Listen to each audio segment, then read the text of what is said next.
Welcome to the One Person Business Podcast. I'm one of your hosts, Carly Reese. And I'm Joe Rando. And for us solopreneurs, sometimes we have a great idea and we're so excited to dive into it. And then we realize, we have to run an actual business to make sure this idea takes off. And it's like, we don't always know what we're doing with that, which is why we're so excited for our guest today. Author of The Business Jet Engine, The Simplest Guide to Boost Your Business, Martin Riley is a business and leadership coach with over 20 years of experience in the coaching industry. His core skill, using the business jet engine, which we will talk about, is getting business owners focused on the tasks that really matter so they can make stress-free, love that, profitable progress year over year to build the business of their dreams. Martin, you are speaking our language with that. Welcome to the show. Thank you very much. It's a pleasure to be here. Yeah, we're very excited. And I was just talking about the business jet engine, and that basically gives people the clarity and confidence to effectively build their business. So I believe you have 3 steps to that. Can we just dive in and you can walk us through it?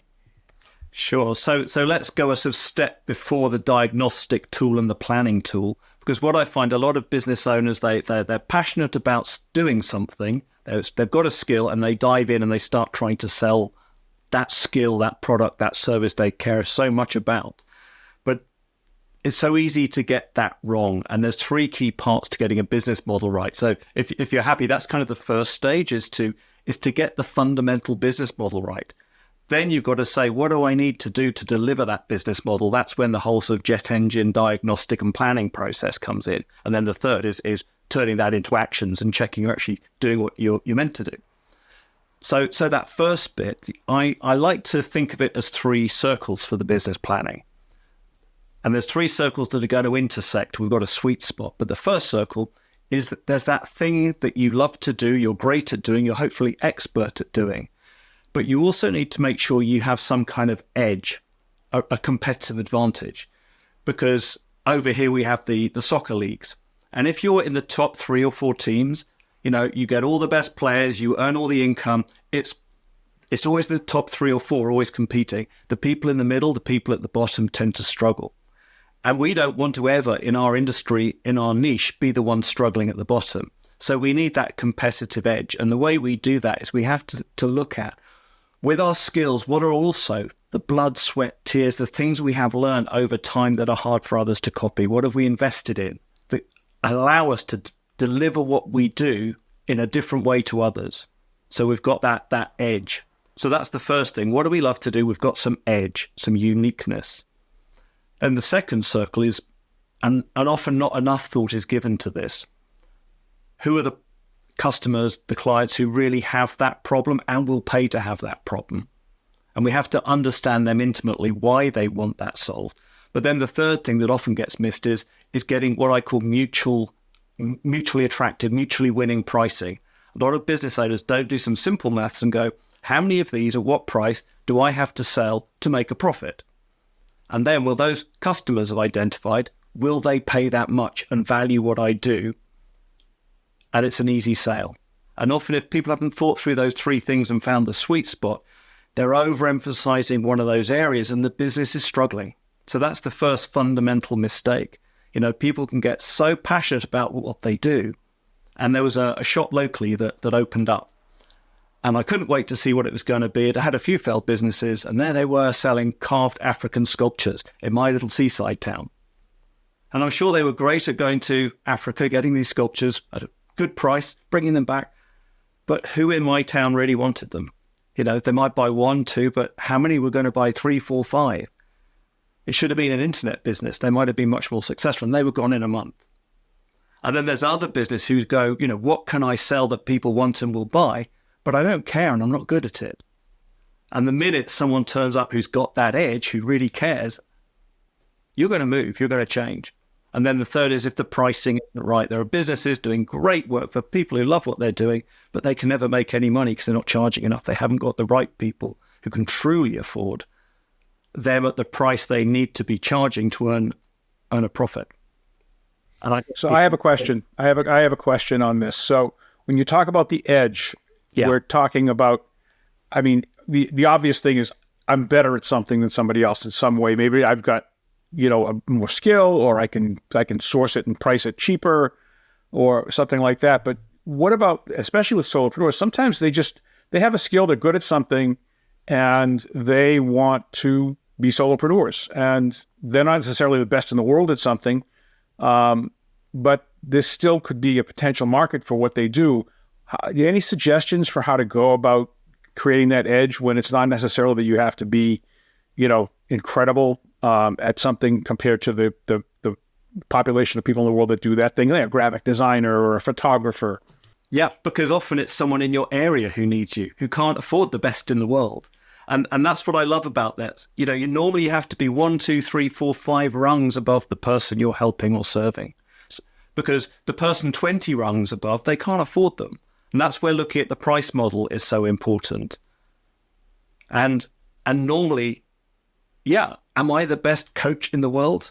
I'm probably not. But for my area and for the people who value what I do, I'm pretty damn good and they can afford me. So it's the right person and the right fit. It's always about fit.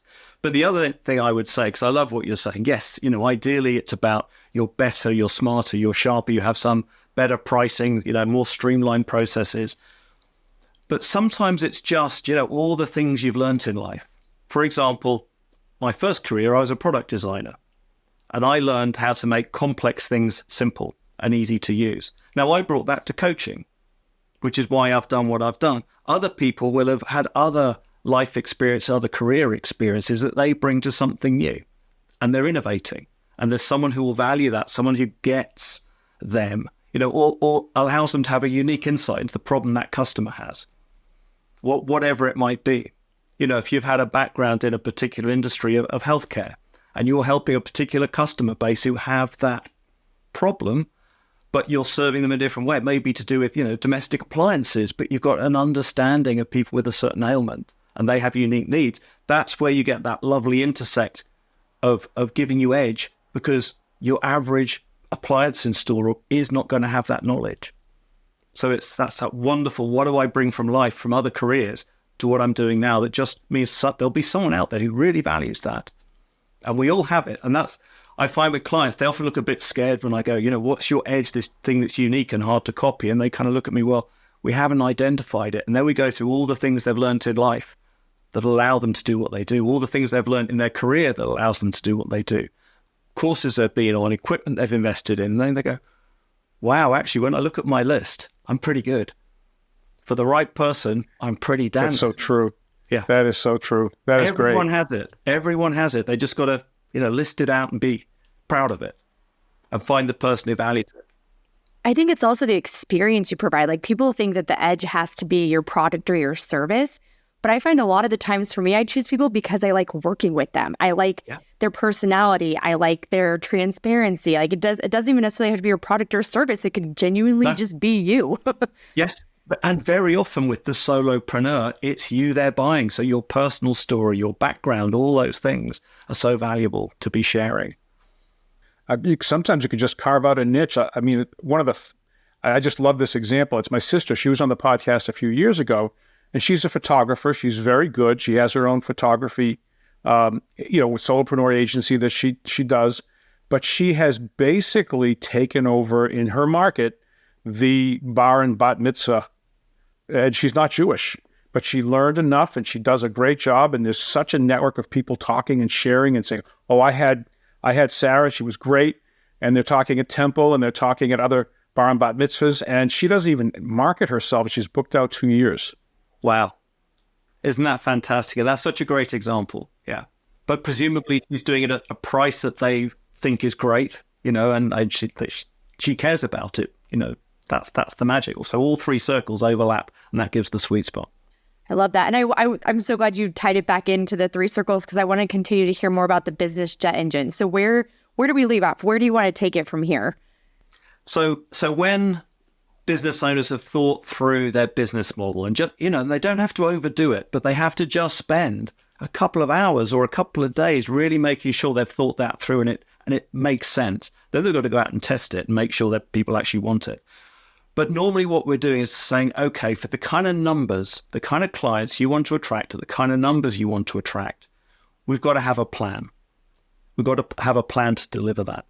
So what the business jet engine does is it helps people look at all the things you have to have right in a business for it to really work at its best.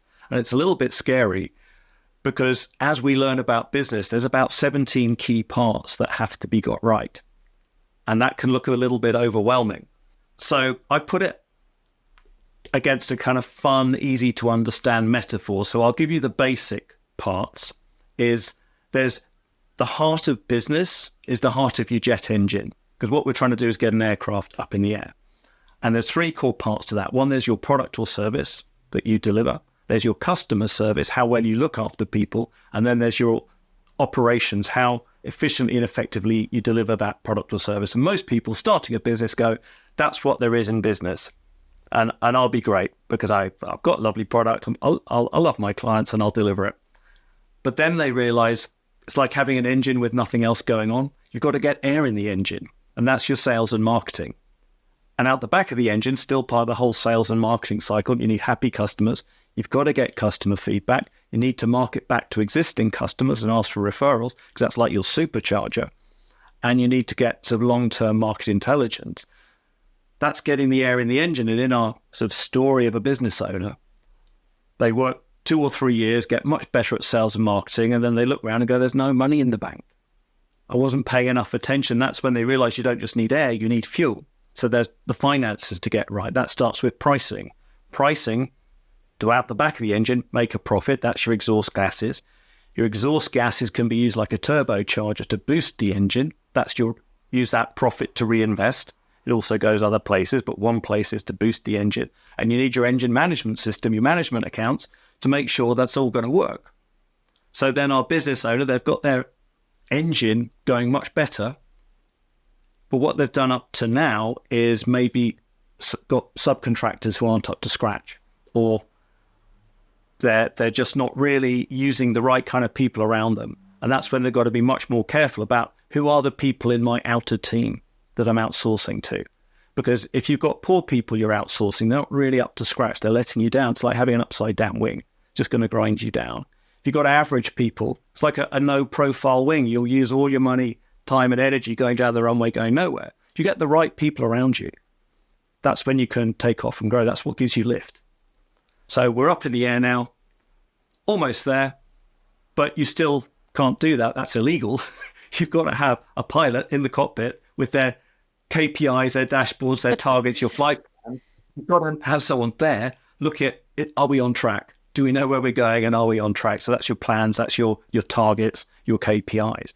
So by the end, there's 17 key parts. And what I do, and I'll try and keep this fairly simple, what I do with clients is we have those 17 key parts, we lay it out as a diagram, and then we score each area. To deliver your business plan in a year, how well set up are you to do that? Which of those parts are working well and which aren't? So we'll put scores out of 10. 10, they couldn't be better. 5, they're just good enough. 0, it's neglected. And when we kind of see the scores as a system, we can see the cause and effect relationships. And the question I then love to ask is, if we just fixed one score this year, this is where the de-stress the whole thing comes in, because 17 things to get right sounds pretty tough. We go, if I just fixed one score, which would have the biggest knock-on effect? If I just got more efficient at delivery, or if I just got better at marketing, or if I converted better, or actually who I'm outsourcing to are letting me down. If I just outsourced to smarter people or automated, we can look at those, or we go, our pricing's low. The pricing just isn't good enough. We're never going to make a profit. We've got enough work. We're efficient enough. So we go, if I just fix one score, what it would be.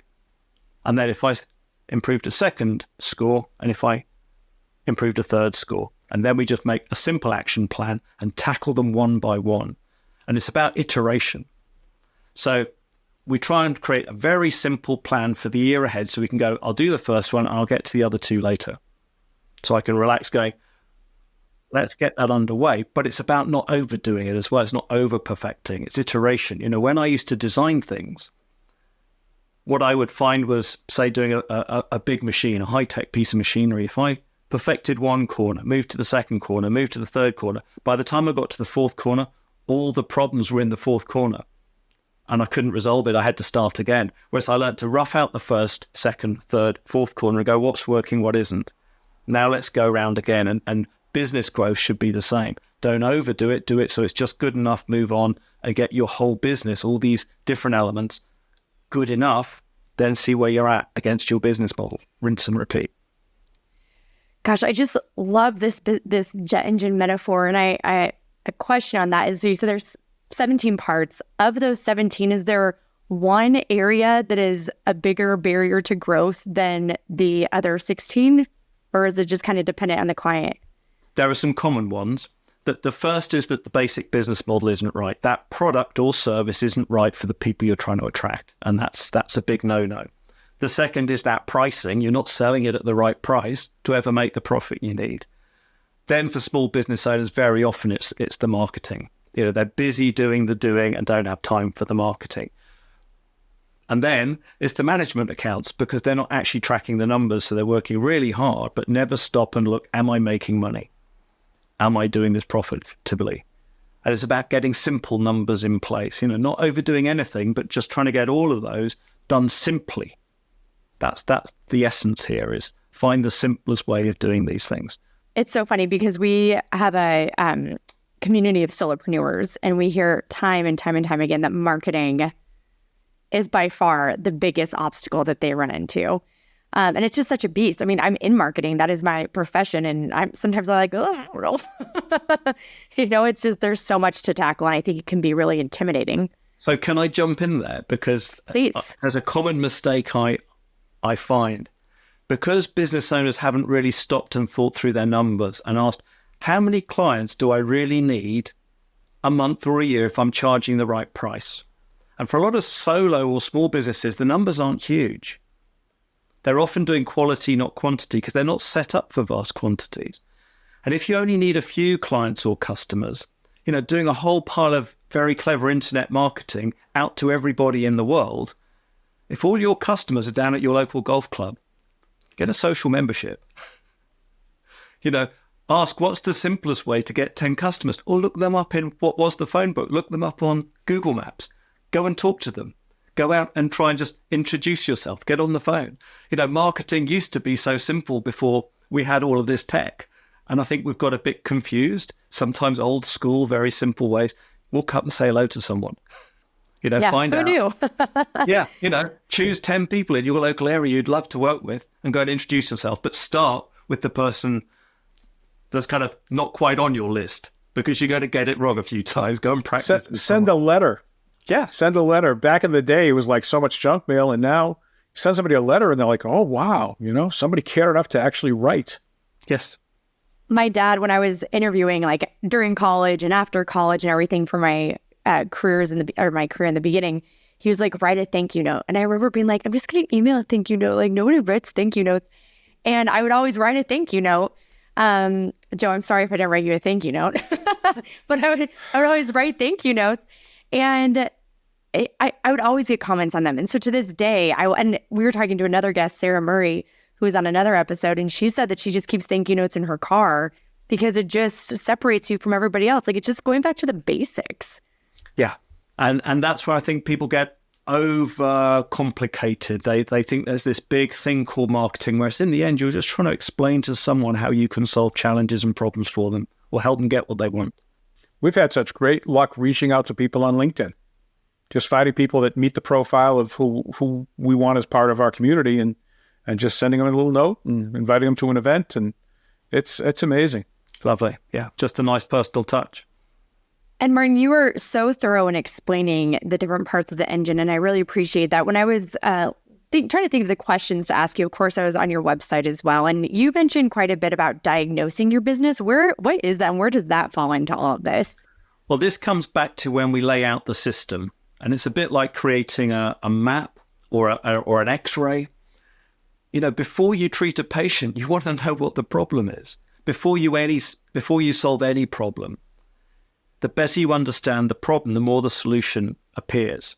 Or if you want to navigate to somewhere, you've got to know where you are first. So the diagnosis is going, okay, against our business plan, against our business model, the numbers we need this year, we need to know how well set up we are. Because if some bits are strong and some bits are weak, the weaknesses will let us down. So we need to understand what they are. And typically, most business owners will have built their business around their strengths. and they will be letting themselves down around the areas they're neglecting. And this is a reminder, you can be working your socks off, but if you're not looking at the numbers to make sure you're making a profit, wow, that's a lot of work. That's a lot of love. That's a lot of life energy. You're just giving to someone else. Wonderful and beautiful as that is, but what about you and your family and the people around you you want to serve and care for and look after too? You've got to look after you. So, if a lot of small business owners are scared of their numbers, but if they keep them simple, they don't need to be. So they need to do those. And others are, passionate about the numbers, but they're not really caring for the clients in the same way. They're not people in the same way. So it's developing those other areas. It's a reminder. So the diagnosis is really check where you are and then decide how you're going to get where you want to go. And that's where the planning then follows from that. Mm-hmm. Yeah, absolutely. And I'm actually so happy you said something. You said you have to look after you. And the one other question I wanted to ask you today, which is kind of pivoting from this, but not really, this can all seem very overwhelming. There are 17 parts of a business you have to look after. That can be a 25-hour-a-day job, around the clock, really stressful. How do people continue to find the joy in building and growing their business while also maintaining that family life, that young person life, whatever it is? Do you have any recommendations for that? Because this is a lot. Yeah, it is. And it can so easily be overwhelming. And I want to give you a practical suggestion, and I want to give you a philosophical suggestion, because it's such a great and important question you're asking, because stress is a huge issue and it's a killer. So the first practical one is by doing what I do, where we lay out just simple plans and go, what am I going to tackle first, second, third? I'm not going to over-perfect them. I'm going to do them so they're just good enough and move on. I'm going to iterate. So when you have that sort of sense, okay, these are things I'm going to get to, and there's a lot to do. The simplest tip I've got is something I call 3 notes on a Post-it or a sticky note. And it's using the 80-20 rule. I'll look at my week's to-do list and I'll go, okay, for today, if there were 3 things that will take 40 minutes to an hour and a half, 3 main tasks that are going to make the biggest difference today, what are they? And I put those on my sticky note. And my whole day focuses around getting those done. Now, if I know a task is going to take far more than that 40-minute, hour time frame, I chunk it down and go, what bit of that task? If I've got to write a presentation, rather than try and write the whole presentation perfectly, I'll go, let's get the bullet points down in that 40 minutes. And then I'll come back at a later date and flesh it out. And then the third time I'll come around and perfect it. I won't try and kill myself in one go. So I have those 3 key tasks on my sticky note. And then I have 3 nice to haves that are those 10, 15, 20-minute tasks. That phone call you tend to procrastinate, or that tax return that you tend to hold off on, or that email that's a little bit complicated, but you've got to send it and you keep delaying. So I put those, what are those hot but shorter tasks that I keep delaying that will move me forward again? And I like to write those out the night before. So my unconscious knows what I'm going to do. I go to sleep knowing what I'm going to do. And in the morning, my whole day focuses around those. I turn the phone off. I don't have distractions. I turn the emails off. It's just focus time to get those big chunks done. So it might be I do a big task and then I fire off some other stuff, but I'll give myself a time limit. And then I'll get on to the next chunky task. And then clear some of those other bits, have lunch, have a break, then come back and get the third one done. And also it's knowing what your energy is. When do you do tasks best? Really focused kind of creative or writing tasks or planning tasks or thinking tasks. For me, they're best first thing in the morning. So I really try and make sure I protect that time, because if I get to kind of later in the day after lunch, I'd rather do something more practical. If something needs organising or I need to go out and get something, I'll do those at a different time of day. So the 3 notes on a sticky is really, really useful. The philosophical suggestion, so many people are living on the basis, when I get somewhere, then I'll be happy. When I'm bigger, better, stronger, faster, richer, more successful, then I can be happy. Now, working with stress and business owners, so often I say, well, when you get there, what is it you really want to be able to do? Well, then I can relax and I've got money in the bank. Well, what would you do? Well, I'd go and play with the kids, or I'd go and lie on the grass and look at the clouds. Go, well, you can do that now. What's stopping you right now doing that? Well, I can't till I know I've got enough money in the bank. So I think we have to recognize happiness never really comes in the future.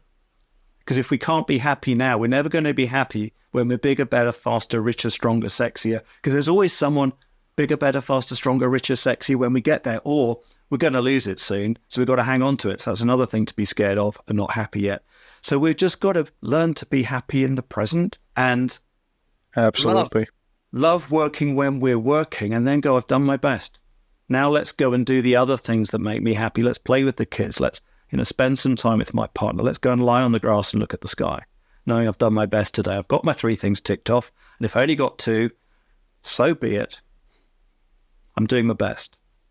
I love that. That's a lesson I had to learn over years. And like this afternoon, this evening, it's middle of the week. Normally I'd be at it till 6:30, 7 o'clock, taking off at 5:30 and going, actually at 5 o'clock, and going to trivia with my daughter and son-in-law and wife and granddaughter. She's not going to help much. She's only 2, but those kinds of things, just you're so right on. So right on. Yeah. Yeah. And thank you for saying that, because I feel like that's one of the biggest things that gets put on the back burner for solopreneurs. So I really wanted to shed light on that, and I knew you'd be a good person to ask. And Martin, you spend your life trying to help people create their own success. So we have to ask you, what is your favorite quote about success? Okay. So this, I think, helps lead to success. And it's the Einstein quote, which, he may not have even said, but it's always attributed to him, which is, we can't solve today's problems with the thinking that created them. Because I'm a creative problem solver. So I love the idea that if you're stuck, if you're not solving the problems, you need fresh input. Get some fresh ideas. And that will move your thinking on to a new level and help you solve your problems at a new level. So that's one. That's the practical one. The philosophical one comes from Joseph Campbell, who was a mythologist, and he mentored George Lucas, who did Star Wars, and he created the hero's journey that's very well known in Hollywood. A lot of the great movies follow this script. And one of his favorite phrases was "follow your bliss," which is that idea, which I don't so totally subscribe to. When you do what you truly love, you'll never work another day in your life. I work some blooming hard days in my life, and I love what I do because there's lots of other things I love to do as well. But it is that find your passion, follow your bliss, find what lifts your energy, what excites you and stirs you. And if it doesn't feel meaningful and it doesn't raise your soul, what you do, because in some way you're serving, then find something that does. And to me, I think that's so key, because it's all part of the edge. And that's when you do better, because you have that edge if you balance it with the other two. So follow your bliss. Yeah. Sometimes it can be a challenge when you find something you love too much, because, and I had this years ago, I had to give up programming computers because I could start at 6 a.m. and then it would be midnight. And I had a family, and it was like, okay, I have to hire programmers because I can't control this. Kind of like, people with cigarettes. It's like I was addicted to it. And so sometimes your bliss can be a little too blissful. Yeah, self-awareness and someone else pointing it out. Well, Martin, this has been so wonderful. I really appreciate your perspective on all of this. I think it's a unique take with the metaphor. If people want to learn more about you or reach out to you for your services, where can they find you? Simplest way is the website, businessjetengine.com or .co.uk. It links to both, obviously. So it's all one word, Business Jet Engine. On the homepage at the bottom, there's my socials, or they can join an email newsletter. Or if they go to the button free tools, there's a few things they can download, including a sort of freebie version of the Business Jet Engine, the diagnostic tool that they can have a play around with. Which I'm definitely going to do right now. Mm-hmm. Please do. It's funny, my daughter is still in the phase that she likes to look up at the sky to look for airplanes. And so we do that almost every day. And now I'm going to look at it in a completely different way. And now your metaphor is just always going to be in my head. Yeah, fantastic. And if anyone wants to email me, they can always email me, martin@businessjetengine.co.uk. I'd love to hear from anyone. Wonderful. Yeah. Wonderful. Well, thank you so much for coming on the show. We really appreciate it. I've had a great time. Listeners, we hope you feel the same. We're sure you will. And don't forget to listen to us next week and subscribe wherever you listen to podcasts or on YouTube. We'll see you next time.